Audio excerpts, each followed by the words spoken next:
la proyección que vamos a ver hoy, Las Palomas, tenía una ilusión algo fuera de lo normal, ya no solamente por la película, sino por la persona que hoy nos va a acompañar.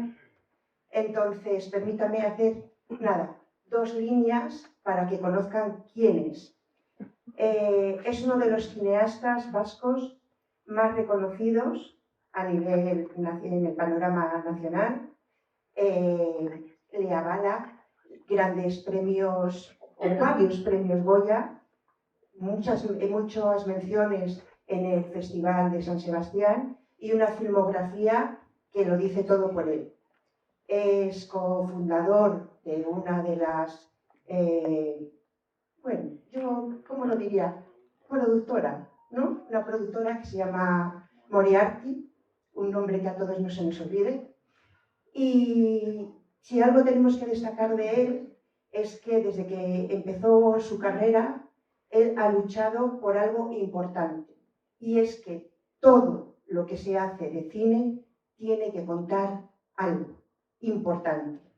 Con esto recibamos con un aplauso a nuestro invitado, actor Abel, director de Las Palomas.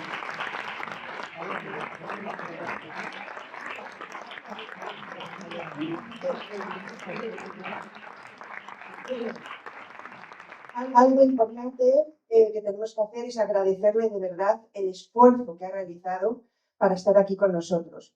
No solamente porque ha venido a estar aquí hoy, sino porque es que mañana a las 6:30 de la mañana este señor coge un vuelo en Madrid. O sea, imagínense el trabajazo que tiene. Entonces, aparte de esto, solamente te... Solo. Antes de comenzar, yo solamente le voy a hacer dos preguntas. Mejor dicho, una pregunta y un ruego. La pregunta es, el título de Maspalomas, ¿por qué? Bueno, porque la historia comienza en un sitio que se llama Maspalomas, en Gran Canaria, un sitio que es muy especial para la película, ya lo veréis. Y bueno, no voy a Nada. Bueno, le vamos a pedir que nos dé una pequeña hipnosis de lo que ustedes van a ver esta tarde aquí y a continuación ya apagamos luces y nos vemos en un ratito después de la película. Bueno, buenas noches, Cuellar. Muchas gracias por asistir a este visionado. Muy bonito también ver que tiene muy buen aspecto el cine.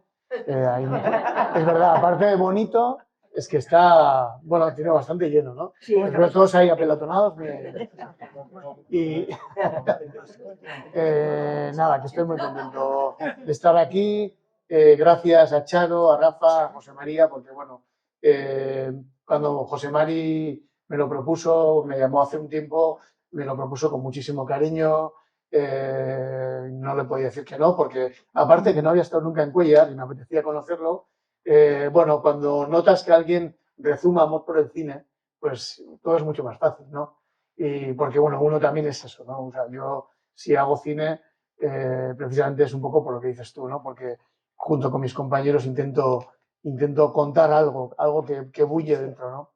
Brevemente, sin haceros ningún spoiler, sin deciros así nada que pueda desvelarse, contaros que Maspalomas sobre todo narra la historia de Vicente, un señor mayor gay que, bueno, que por circunstancias concretas tiene que volver a meterse en el armario cuando ya había, digamos, conquistado ese espacio para sí mismo. Esta es una problemática que no es conocida, pero que se da. Ya en el coloquio podremos hablar tranquilamente sobre esto. Y nada más, no os voy a decir nada más. Prefiero hablar luego con vosotros. Sí, os voy a decir una cosita, y es que el principio es un poco exigente. Os animo a que bueno, quizás os podéis remover en el asiento, pero esperad un poquito, luego hablaremos de esto. Y nada, pues eso, que os deseo un gran visionado. Muchísimas gracias y nos vemos luego. Gracias.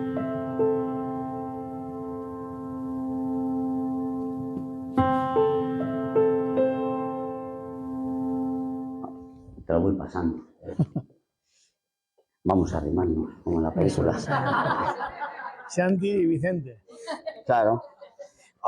Es impresionante, o sea, esta película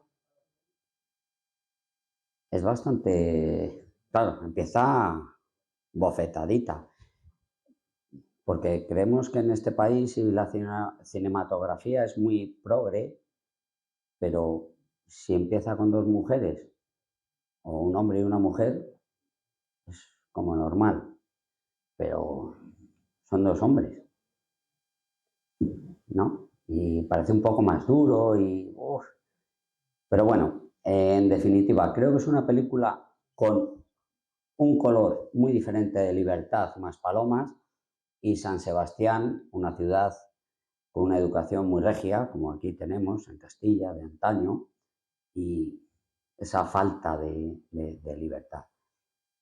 O, bueno, todo lo que conlleva, sí, es que es un peliculón. La amistad, es que habla de tantísimas cosas, y su actriz secundaria, que es, ¿cómo se llama? Nagore Aramburu. Nagore Aramburu, que sale los domingos, que habéis visto aquí, le han dado el premio por los domingos, cuando tenían que haberla nominado por Maspalomas, no porque esté él aquí, sino porque hace un papel mucho más largo.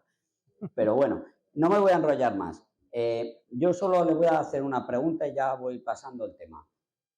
Creo que hay un claro luz en Maspalomas, cuando él es libre, él es quien es, su sexualidad, y luego cuando va a San Sebastián, que es muy oscuro, muy Ken Loach, muy esos planos que hace de este grandísimo director, que yo le he dicho, a ellos os parecéis muchísimo y me parece alucinante. La primera secuencia de él allí, en San Sebastián, en la residencia, con su hija, es impresionante. O sea, ya todo cambia, y la pregunta del final, y bueno. Entonces, bueno, para mí, dime cómo habéis podido trabajar, claro, todo esto con el actor, ese cambio de esa alegría, pureza, a volver a empezar con todo ese mundo regio y ético, moral y demás. Bueno, buenas noches, de nuevo. A ver, todo este tema de Maspalomas versus Donosti, este punto de contraste, estaba ya en el guión. El guión lo escribió José Mari, mi codirector, compañero mío, y ya cuando nos presenta un primer tratamiento, este contraste ya existía y a mí era de lo que más me gustaba en la película, sin ninguna duda. Al final, tú cuando te pones a hacer una película, ya llevamos unas cuantas y necesitas marcha, necesitas hacer algo que no has hecho antes. Porque si no, al final son 2 años seguramente de tu vida a full preparando esta película y entonces es como que quieres que tenga vidilla y aparte de todo lo demás y tal, este contraste para mí era algo novedoso dentro de la cinematografía nuestra, ¿no? Nosotros no habíamos empezado nunca una película tan fuerte. Quizás La trinchera infinita sí tiene un comienzo así como muy de acción, así como muy trepidante, una persona que intenta huir de su casa, le persigue, se esconde y tal, pero no tiene ni seguramente, no tiene este componente sexual, ni este componente, digamos, de repente encontrarte con un mundo que muchísima gente no conoce, este mundo de Maspalomas. Y eso era algo que nos ponía, ¿no? Pero aparte de eso, Maspalomas, como bien has dicho, al comienzo de la película y al final también se ve, es un mundo en el que Vicente se encuentra, le vemos bien, ¿no? Seguramente el Vicente que está al final de la película en Maspalomas es un Vicente distinto al del principio, ¿no? Seguramente ha podido desatar algunos nudos emocionales en todo este trayecto que ha tenido a lo largo de la película. Pero en todo caso, en Maspalomas, por mucho que en un momento dicen Maspalomas, también puede ser un armario gigante. En Maspalomas se encuentra a gusto, se encuentra en paz y se encuentra consigo mismo, ¿no? Mientras que en Donosti, esto que decías, este ambiente regio, gris, con una residencia que tiene un punto, una residencia que, por otro lado, mucha gente os ha dicho, joder, qué bien está la residencia de San Sebastián, ¿no? Pero tiene ese punto verde que el director de arte nos lo propuso porque para él lo verde o ese tipo de verdes igual a putrefacción, ¿no? Entonces, ese contraste era muy importante para nosotros. Primero para que la película evolucionara. Por otro lado, para que Maspalomas en sí, el lugar, más allá de un sitio de Gran Canaria, se convirtiera en algo evocador para Vicente, ¿no? Algo que él añoraba, algo que él, de lo que él se acordaba cuando estaba en la residencia, ¿no? Algo de lo que fue y ya no es, ¿no? Porque, como bien hemos comentado al principio en la presentación, la película, entre otras cosas, también habla de lo fácil que es dar un paso atrás, ¿no? De lo fácil que es dar un paso atrás, tanto personalmente como en cuanto a, por ejemplo, conquistas sociales, ¿no? Que como sociedad podemos lograr.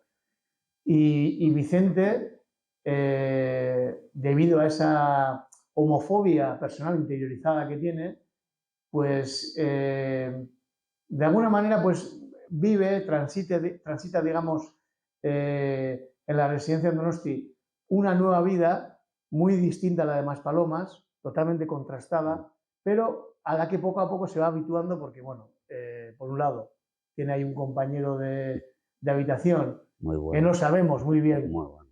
qué puede sentir, no sé si sabemos si siente algo, si le atrae, si al principio le puede dar miedo, bueno, eso está en vuestras manos, decidir un poco lo que veis ahí, ¿no? Pero que en todo caso es una persona con la que genera mucha complicidad. Y para nosotros en ese sentido era muy importante incidir en ese contraste, ¿no? Los dos Vicentes, ¿no? El Vicente, pues eso, el Vicente que ha elegido vivir de Maspalomas. Muchas veces nos dicen, joder, qué comienzo incluso tan agresivo, ¿no? Yo fíjate que no lo veo, o sea, puedo entender que es un guantazo al espectador, pero si lo ves, si lo analizas quirúrgicamente, fríamente, con una mentalidad casi como de científico, en el comienzo, en Maspalomas, Vicente está bien, está feliz, Sí. está teniendo sexo compartido y autorizado, digamos, está con su amigo del alma Ramón, que también es familia elegida, está de fiesta, pero no ha resuelto ese nudo emocional y personal que tiene, ¿no? Él, ni con su hija, ni consigo mismo, ¿no? Él al final lo dice, es la primera vez que digo soy homosexual, ¿no? A mi mujer le dije que me había enamorado de un hombre, ¿no? Y es un nudo que tiene, y al final la película es un viaje de autoaceptación, ¿no? Donde vemos a Vicente en el punto A, pasa por otros puntos para llegar otra vez a Maspalomas, pero como decía, habiéndose convertido en un Vicente diferente y seguramente pues con, yo no te diría felicidad, pero con algo más de serenidad de lo que veíamos al principio.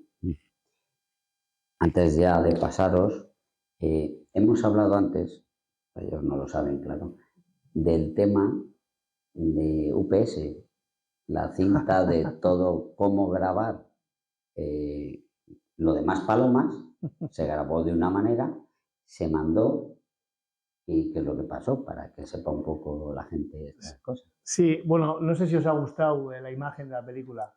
¿Os ha gustado? Bueno, la película está hecha en 35 milímetros. Esto ahora mismo no es lo habitual porque es más caro.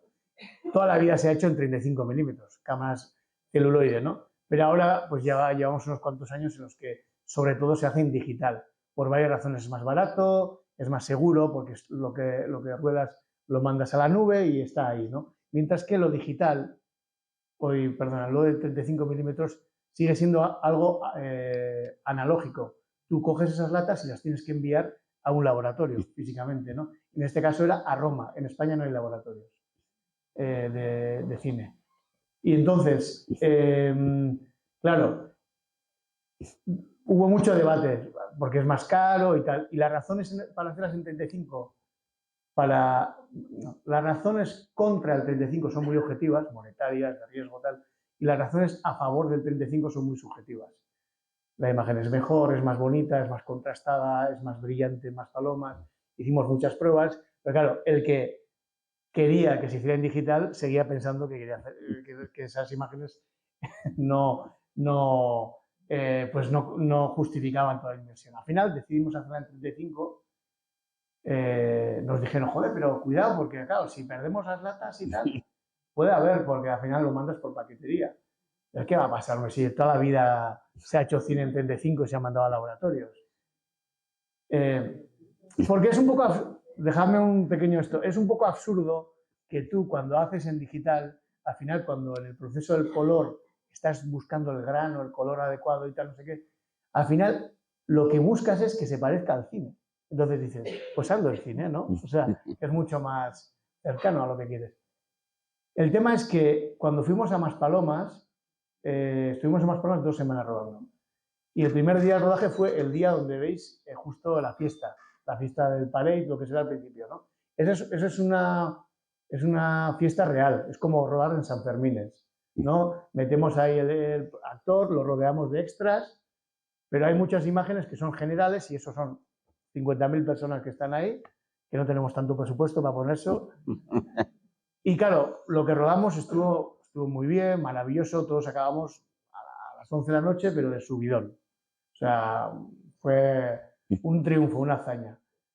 Total, que días después, porque esto no nos lo dijo al día siguiente, porque no quería tampoco asustarnos, días después nuestro productor nos dice que las latas que se utilizaron donde se rodó ese día, la fiesta, habían desaparecido. Habían desaparecido porque se habían mandado en paquete a Roma y no se sabía dónde estaba.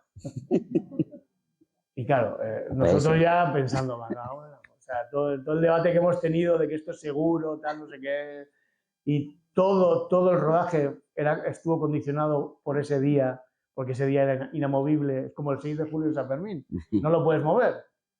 Entonces, bueno, un disgusto tremendo, todos los días esperando noticias. ¿Que hay noticias? Tal, no decía nada. Yo ya me imaginaba un almacén, un hangar enorme, infinito. No sé si. ¿Te acuerdas del final de En busca del arca perdida? Sí, un hemos estado hablando antes. Una cajita en un hangar infinito lleno de miles de cajas. Yo me lo imaginaba así. Nunca va a aparecer. Nunca va a aparecer. 0,01, ¿no? Pues no sé, alguien aquí. Fallo 0,01. Fallo 0,0001, pero pasa. Pasa y además, lógicamente, lo que te pagan es nada. Aparte aquí no nos importa lo que nos paguen, porque no puedes rodar más, ¿no? Pero puede ser 20 kilos de alfalfa o 20 kilos de diamantes que como no se sabe lo que hay dentro, te pagan lo mismo. Todo esto lo aprendimos con toda esta movida. Y al final, a la tercera semana de la desaparición, nos llaman y nos dicen, el productor, estamos rodando, y tal, nos dice, oye, que ya ha aparecido. Bueno, empezamos ahí a saltar, a llorar, la gente no sabía. Entonces la ¿Qué gente, hacen llorando? ¿qué les pasa a estos? ¿Qué les pasa? Y había aparecido un almacén en Coslada. En Coslada, mira. Entonces, fíjate que, en fin. De Maspalomas a Coslada. Estas cosas pasan. Había mucho... Sí. Por ahí hay un micro. ¿Queréis preguntar o si queréis pregunto yo más cosas? Mira, allí, aquí. Bueno. Mira, se te oye. Hola, me ha parecido impresionante el papel que hace Vicente, y la pregunta mía va por ahí. ¿Cómo encuentras al personaje que realmente desempeñe ese papel tan difícil? Creo que es un papelón dificilísimo. No hay... Bueno, que tiene que ser una persona que se integre totalmente, y me cuesta pensar cómo dais con esa persona en la realidad. ¿Cómo encontráis ese acto? Sí, tiene que ser una persona o muy valiente o muy inconsciente. O igual las dos cosas. A ver, vosotros habéis visto la película doblada, pero la película en gran parte es en euskera, sobre todo la parte de euskera. Entonces, teníamos que buscar un actor que hablara euskera y de esa edad. No hay muchos. Hay unos cuantos que son buenos, pero no hay muchos. Y al que elegimos al final lo elegimos porque le conocíamos desde hace mucho. Es como, fuera de Euskadi, no es un actor conocido. Igual lo habíais visto en Patria. Patria, la serie HBO, él hacía de Chato, el empresario que te asesina. Pero en Euskadi es probablemente el actor más conocido, porque o sea, lleva pues 40 años saliendo en la televisión, en la ETV, haciendo además personajes muy míticos. Para que os hagáis una idea, es un poco como una especie de Antonio Resines en Euskadi. Imaginaos a Antonio Resines ahí en Maspalomas dándole... Al principio, ¿eh? Pues, Sobre todo. Conseguimos traumatizar a Antonio la Resines. película. Y entonces, claro, nosotros estábamos preparando Marco, la anterior que hicimos. José Mari se reunió con nuestro productor, con José Ramón Soroiz, el actor. Y él le dijo a José Mari que bueno, él lo que no quiere es hacer prensa, porque se pone, lo pasa muy mal, o sea, él se vende muy mal, no sabe hablar en público y tal. Entonces, vale, perfecto, no pasa nada, pero le vio tan agobiado que no le dijo de qué iba la historia. Entonces, al día siguiente le mandó un email con el guión. Le digo, José Ramón, te mando este guión, puede que haya cosas que no te bueno, guste. en fin, que te generen un poco de shock, pero no pasa nada, ya hablaremos y tal, todo se puede hablar y tal. Y entonces él llamó de vuelta, lo leyó rápido y dijo, oye, que el guión me ha gustado mucho, me parece muy emocionante, pero ¿qué dice el otro? Y dices, esto, pero ¿cómo? ¿Queréis hacerlo así? Y dice, pero a ver, pues sí, pues claro, porque el sexo es muy importante aquí, es nuclear, porque habla también un poco del sexo a la tercera edad, esto es muy importante. Ya, pero en vez de 7 no pueden ser 3 escenas, o ¿sabes? Estaba como muy acojonado, claro. Entonces, nos pidió un tiempo para que se lo pensara, lo habló en casa, él siempre nos dice, ¿no?, que su mujer le decía, pero bueno, estás jubilado, ya has hecho todo lo que tienes que hacer, ¿qué necesidad tienes de meterte en este lío? ¿Quieres que la gente te recuerde así o qué pasa? Tiene un hijo adolescente, pues padre tardío, no quería ni saber de esto. Bueno, por favor. O sea, tal. Ahora es todo lo contrario, están encantados todos. ¿Eh? Y entonces, bueno, yo ya estaba pensando, nos va a decir que no, ya pensando en alternativas. Total, que nos dijo que sí. ¿Y quién era la alternativa?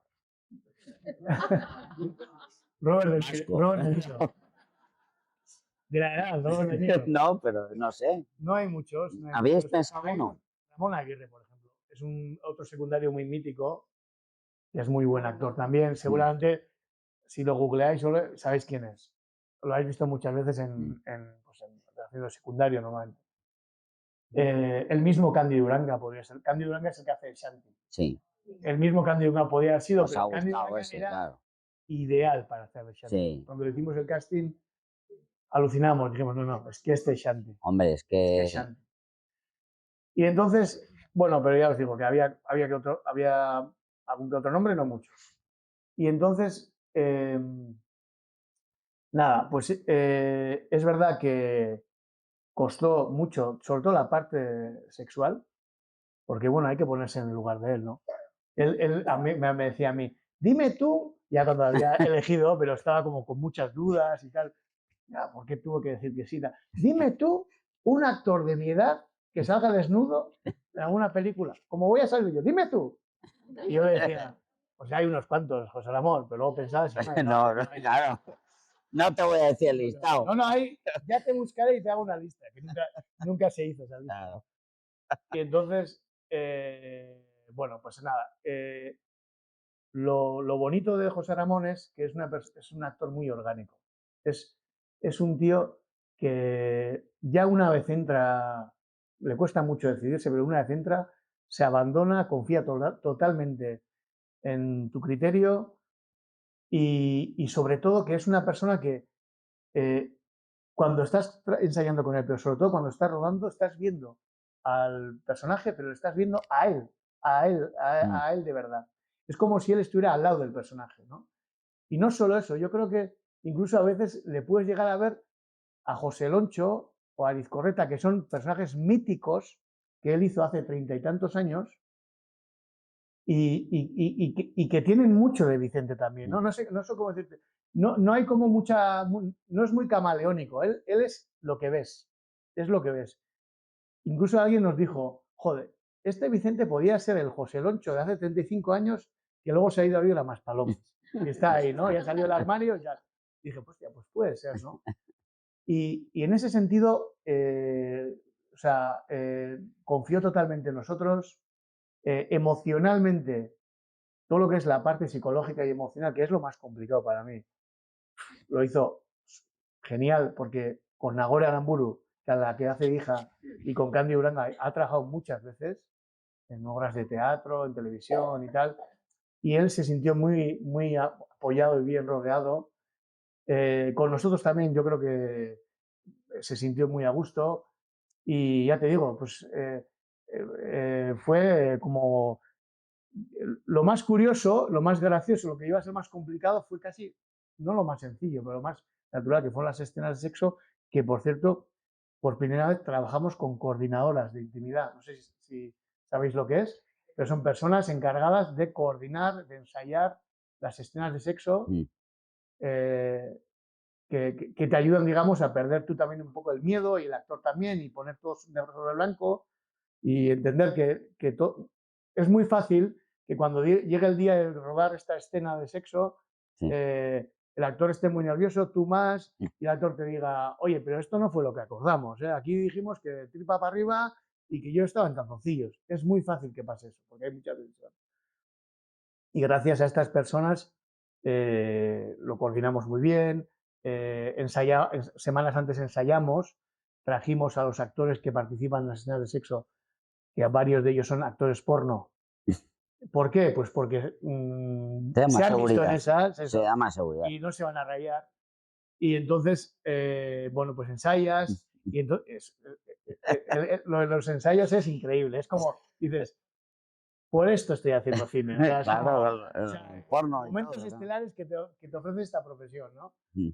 Y a verle a él ahí con tal, no sé qué, tal, ¿no? Pues, y él te dice, bueno, yo le besaría, pero igual si me pones a ese para besarle, mejor. Y Que ya, dentro de lo guapo eso que es.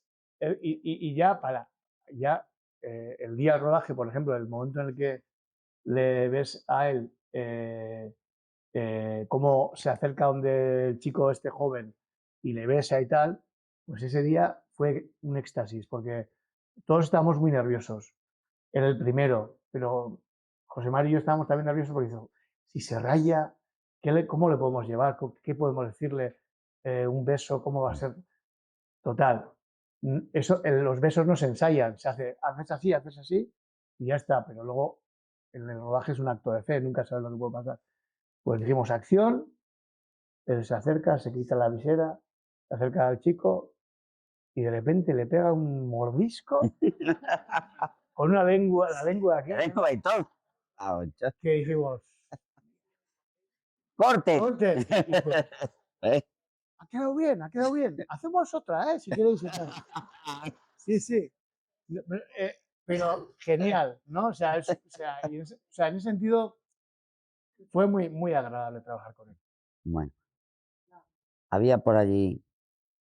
Dale. Y bueno, lo primero, agradecerte que hayamos podido participar en esta visualización de la película y felicitarte tanto por ella como por los 25 años que cumplís como Moriarty, apostando, creo que fueron 25, pasado año, ¿verdad? Apostando por el cine en euskera, pero en este caso en concreto que se ven versión original tantos matices, porque si estás en Maspalomas pues tienen aparte de su idioma castellano, pues tienen sus acentos, pero bueno, se mueven a San Sebastián los propios, ¿no? Y eso es una maravilla. Y también, quizá todas estas películas últimamente están saliendo sobre todo en el País Vasco, de tan buenas que son, y agradecer a las administraciones y a los gobiernos que han sabido ver esto, que han sabido apostar por ello. Y lo decimos desde una región que, bueno, tiene sus diferencias.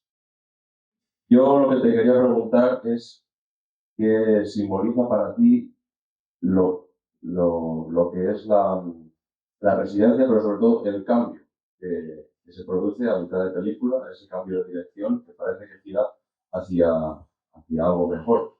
No sé si lo hacéis aposta, de forma simbólica, que apunte un poco al cambio social, que luego culmina en ese casi clímax cuando él dice soy homosexual delante de la psicóloga de la residencia, pero justo cuando parece que llega arriba del todo, se trunca y dice no, no estamos preparados como para aceptarte tal y como eres. No sé si va por ahí o me estoy yo... No, vas bien, por ahí. vas muy bien. Y, Sí. a ver, gracias por la lectura anterior que haces también. Lo que es la residencia, si me voy a atrever a decirlo, aunque no es tanto esto, ¿no? Porque la película no va solo de esto, o no se centra tanto en lo que es el funcionamiento de la residencia, pero es inevitable que lo veamos, ¿no? Porque al final sucede el 80% de la historia ahí, ¿no? Pero sí es verdad que la residencia sí tiene algo de metafórico. Sí quiere un poco hablar de la sociedad homogeneizadora en la que vivimos. No homogénea, sino homogeneizadora. Donde es difícil, seguramente, para una minoría levantar la mano y decir, oye, que yo igual es que no soy así o tal, o no pienso así, pero es muy complicado porque a la vez en una residencia las reglas son las siguientes, estas y estas, y hay que cumplirlas, ¿no? Porque si no, a priori no serías justo con todos, ¿no? Y este cambio, digamos, de política que tú dices, obviamente se da porque, bueno, por un lado, porque tienes que darle siempre gasolina narrativa a una película. La película, si va de una manera monótona, sin que suceda gran cosa, oye, hay películas donde sucede esto, no, o sea, películas paradas que seguramente quieren evocarte otra cosa, pero no es nuestro caso ni es nuestro cine. Tiene que pasar cosas para que evolucionen, los personajes, digamos, transiten por páramos o transiten por momentos más agradables o, bueno, digamos que es algo más clásico, ¿no? Pero es así. Y en ese sentido, el cambio de directora y con eso el cambio de política, por un lado, es gasolina narrativa, pero por otro lado, digamos, es intentar también otra vez metaforizar de alguna manera los cambios que se pueden dar en la sociedad. Que también, si quieres un poco llevarlo a un extremo, es un poco el gato pardo de Lampedusa, ¿no? Cambiar algo para no cambiar nada, ¿no? Realmente. O sea, vamos de modernos, pero realmente cuando digo soy homosexual, la psicóloga moderna te dice, pero te merece la pena decirlo, ¿no? Entonces, sí hay una especie de intentar mostrar una especie de metáfora en la que se habla de cómo funcionamos y también una crítica velada. O sea, no somos punkis, no pretendemos poner una bomba al sistema, pero sí creemos que hay muchas cosas que se hacen mal. Y sí creemos que vamos de libres y vamos de progres y vamos de aperturistas. Yo lo he visto con esta película, yo lo he visto con la gente cómo reacciona ante esta película, gente oficialmente muy aperturista y tal, pero luego igual no estamos tan preparados para ello, ¿no? Para mí, la respuesta que le da la psicóloga es violencia invisible. O sea, es violencia. No le da un guantazo, pero casi como si se lo diera, o igual más que un guantazo, un porrazo. ¿Cómo le puedes decir a una persona eso, no? Y sin embargo, hay casos en los que se da, pasa esto, ¿no? Eso está documentado, como el cambio de política y tal, o como la escena que comentábamos de los señores mayores. De los señores mayores, del amor.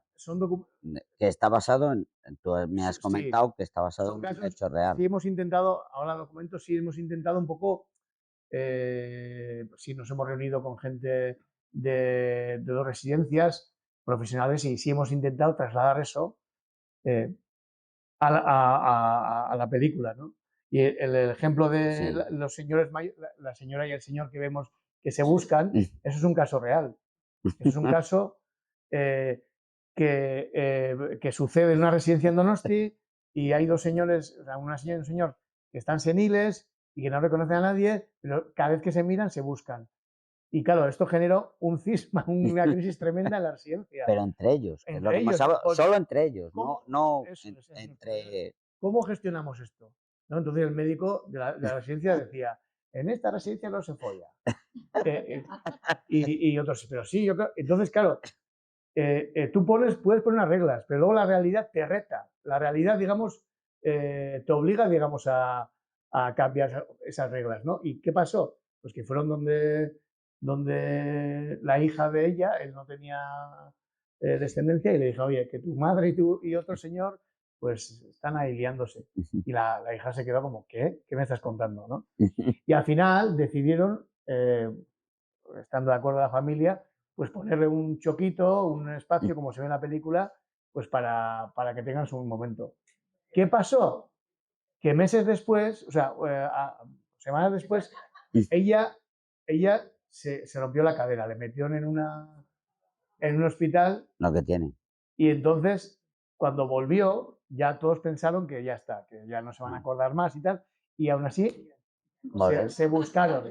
Entre ellos, no entre otros. Y claro, ante eso tienes que reaccionar, pero claro, si tienes unas reglas muy rígidas, ¿no? Entonces, yo creo que una residencia escenifica muy bien un poco a veces las reglas rígidas que podemos tener, que son entendibles, porque si no, esto puede ser la casa de Tócame de Rock, pero coño, o sea, a ver si todo va a ser bueno, ¿no? Es una edad. Allí. Venga. Buenas noches. Bueno, pues enhorabuena, muchísimas gracias por estar aquí, lo primero. Gracias. Y bueno, me gustaría sobre todo darte las gracias por la valentía y por haber tratado un tema que a mí me ha enseñado, o sea, me acabas de dar una lección impresionante hoy, porque en algún momento, no sé, en nuestra cabeza pensamos que el deseo se acaba en la vida y la gente mayor, con una determinada edad, también lo tiene. Y lo tiene incluso cuando está en una residencia. Entonces, me ha encantado esta perspectiva porque quizá la odiaba, ¿no? Yo tengo 38 años, pienso que me quedaba muy lejos, ¿no? Pero es que el sexo existe en la sociedad también, en la gente mayor, y también es deseable que pueda producirse en unas condiciones determinadas. Entonces, gracias por tu valentía, por enseñarnos esta parte que seguramente la bofetada igual nos la da a los más jóvenes, o quizá a la gente que no sé, que no nos esperábamos esto, quizá. Y entonces yo te lo agradezco, porque me ha gustado mucho ver que efectivamente sigue pasando y que eso tiene que pasar. A mí me gustaría agradecerte muchísimo pues, la elección del actor secundario, que me ha parecido brutal, o sea, me ha parecido un actorazo increíble. Y lo que me gustaría es saber por qué llegas a esta historia y en qué momento decides hacer una historia en una residencia que siempre está, digamos, como muy olvidada. Y también me gustaría saber por qué, una cosa que me ha gustado mucho de la película es que quizá no has hecho herida con el COVID. Lo has tratado, es un tema que aparece en la película, pero no ha sido morboso para nada. Eso a mí me ha gustado, no te has metido en el entonces, bueno, pues simplemente conocer tu opinión. Muchas gracias. Gracias por muchas cosas, pero empiezo por lo primero, lo del sexo en la tercera edad. Pues yo creo que es uno de los tabús que toca esta película, ¿no? O sea, una de las cosas que más me gustaban también era eso, ¿no? El comienzo, vemos sexo homosexual, tú decías, ¿no? Pues se hace incómodo, tal. Dos mujeres igual, ya, dos mujeres desde el punto de vista heterosexual. Sí, claro, bueno, lo hemos hablado. Pero claro, porque nos han educado a ver el cine de esta manera. Miles de películas han hecho que cambiemos el modo de ver el cine, incluso las mujeres, ¿no? O sea, lo veis, para mí, desde el punto de vista Hollywood, que es el cine, digamos, que más nos ha llegado, se ha hecho desde el punto de vista del hombre blanco heterosexual. Y afortunadamente ahora, últimamente, pues todo está como cambiando más y hay como voces distintas, ¿no? Y en ese caso, el sexo en la tercera edad también es un tema tabú. Es un tema tabú que a mí personalmente era de lo que más me motivaba, porque es verdad, hay muchas veces pensamos, pero la tercera edad tienes ya por biología, ya por cultura, ya también porque no quieres que tus padres imaginarlos haciendo esto. Bueno, no te los imaginas Claro, teniéndote. por lo que sea, todo te lleva a eliminar el sexo en la tercera edad. Incluso hemos creado una figura que es la del viejo verde. Y dices, Sí, oye, claro. un señor que puede sentir deseo hacia alguien más joven, ¿qué problema hay con eso? Bueno, No, viejo verde. no. Entonces, quiero decir, son tabús que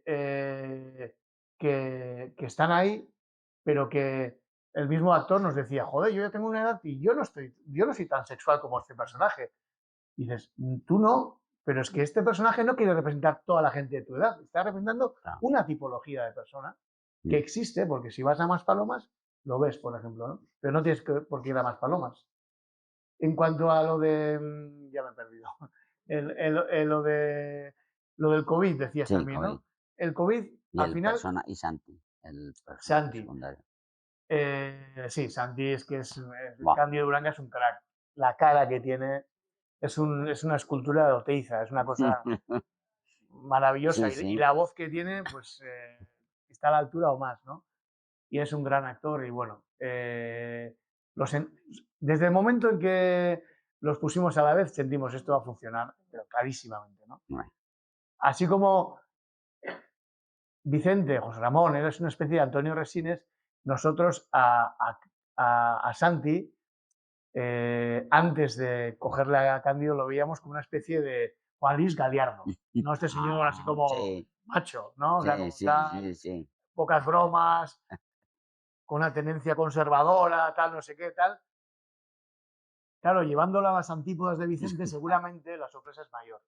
Y seguramente es más, tiene más corazón el acercamiento que tiene entre ellos, ¿no? Porque son dos personas que están uno en una punta y el otro en la otra, ¿no? Santi, sobre todo, lo que tiene es humanidad.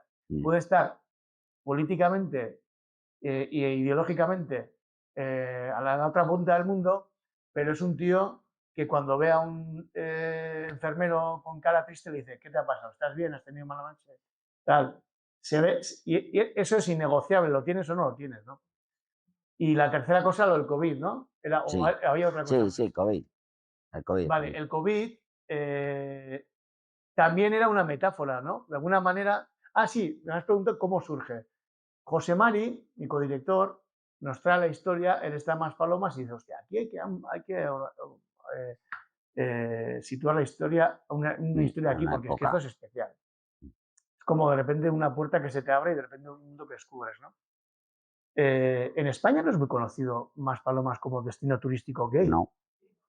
No. Sí, obviamente, no es totalmente desconocido. Pero yo que he estado en muchos coloquios, os puedo decir que no es tan conocido. Bueno, aquí hay opiniones para todos los gustos. Claro, yo los tengo y aún así yo me llevo una sorpresa enorme con lo que vi. Porque igual sí lo puedes conocer como destino turístico, pero no conoces hasta cuando llegas lo que estás viendo, que es el principal destino turístico gay de Europa, ¿no? Vale. Bueno, pero que me estoy liando. Entonces, el tema es que a la vez José Mari leyó una entrevista a Federico Armenteros de la Fundación 26 de diciembre en el que hablaba de la problemática de la gente gay, la gente mayor gay, que muchos de ellos cuando entraban en residencias, por el ambiente hostil, volvían a entrar otra vez en el armario. Y esto era una cosa que a mí, personalmente, cuando me lo dice José Mari, se me hizo súper original. Porque yo desconocía esta problemática. O sea, y me parecía muy triste y a la vez muy cinematográfico, porque, joder, que tú, tus últimos años tengas que vivir, después de toda una vida luchando por tu identidad sexual, otra vez dentro del armario, pues se me hace, ya te digo, pues muy triste, pero a la vez original y potente como punto de partida de una película. Y ya termino. El COVID es, una vez más, una metáfora, en este caso un poco del enclaustramiento que sufrimos todos en la época de COVID, ¿no? Cuando se habla un poco del armario gigante que es Maspalomas y tal, yo creo que esta película es una película de armarios, habla de armarios, no solo el de Vicente, también habla del armario, por ejemplo, que tiene su hija, como hija de gay. Es una hija que no ha compartido públicamente que su padre vive en Maspalomas, ni a su padre, ni le ha dicho a su hijo que tiene un abuelo que está en Maspalomas, que es vivo, que está vivo, que es gay. Nada, ¿no? Habla también un poco de los armarios generales y el COVID, de alguna manera, iba muy bien de la mano de este concepto. Y aparte de eso, al tratarse de una residencia, tenía un punto también de tensión, porque alguna vez, ya tú estás viendo la película, siempre al final, una de las cosas más complicadas de hacer cine es buscar el flow narrativo. O sea, dices, vale, hasta el minuto 40 he llegado bien, pero a partir de aquí, ¿qué? ¿Qué vamos a hacer? ¿No? Entonces, tienes que ir metiendo cosas nuevas, ¿no? Y el COVID te ayudaba a darle esa tensión, porque la gente dice, hostia, estamos en una residencia, en China apareció el COVID, ya metemos lo peor, ¿no? Y yo creo que la gente se alivia un poquito cuando ve que, bueno, a ver, al final la sangre no va al río, en este caso, ¿no? En esta residencia, porque o a él al menos no le llega, ¿no? A él al menos no le llega. Y te habla también un poco de, en ese enclaustramiento, a la parte final, cuando está con el chico y le dice, oye, el COVID, ¿cómo será estar todos encerrados, ¿no? Vicente le dice un poco lo que le ha pasado a él, ¿no? Supongo que nos acostumbraremos, uno se acostumbra a todo, ¿no? Claro. Había como varias cosas que hacían que el COVID fuera como muy jugoso para esta película. Más de una persona me ha dicho, tú me has dicho también, más de una persona me ha dicho, bueno, tú no, tú has dicho que podría parecer. No. Pero más de un señor me dijo en Albacete, la película me ha encantado, maravillosa, solo hay una cosa que no me gusta, el final. Digo, el final... Yo no lo he dicho. No, tú no has dicho eso. Tú has dicho he dicho lo que vas a decir ahora. Has dicho lo que puede parecer ahora. Y entonces, pero que el final, que vaya más palomas. No, maravilloso. Que luego abrace a su amigo, que hable con el chico, maravilloso. Yo digo el final. Cuando se mete en el agua.